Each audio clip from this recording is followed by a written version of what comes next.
Bismillah. Now this marks the end of the developing phase of assessment. Okay, either the traditional assessment or the alternative assessment, in which lastly, before assessment tools are administered to or shared with students, it must be vetted by another qualified person.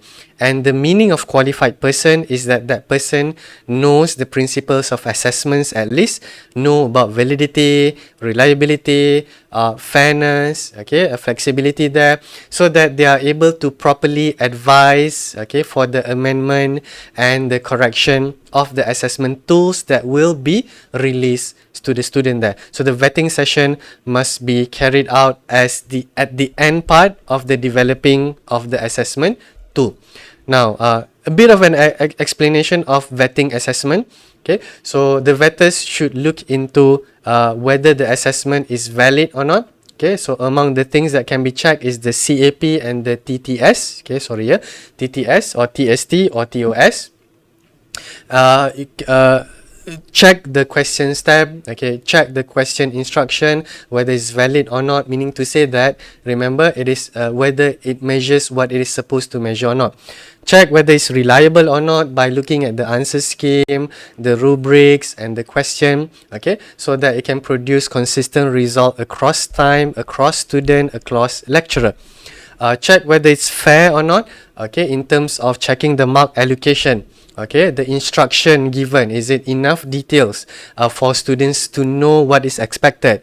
Is the time given enough, okay, according to the task or the question given? Alright, so is it fair or not? And the last one, is the assessment flexible enough in the sense whereby it can cater to special needs student or not?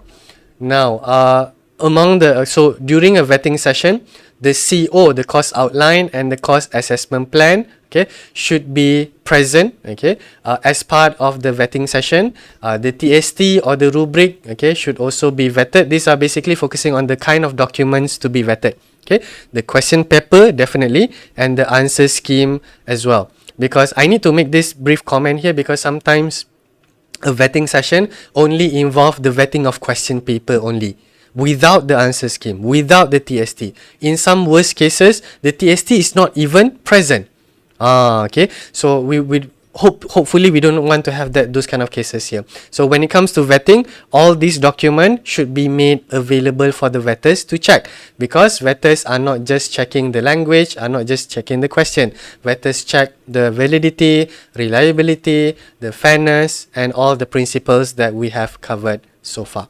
So Alhamdulillah, okay, let's have a recap there. So we have, okay, learned how to develop effective assessment items according to their blueprints, okay, specifically developing questions for traditional assessment, namely the MCQ as well as the essay question, and develop rubrics for alternative assessment, inshallah. So that wraps up this particular modules for developing effective assessment. Thank you for your time learning with me. Assalamualaikum.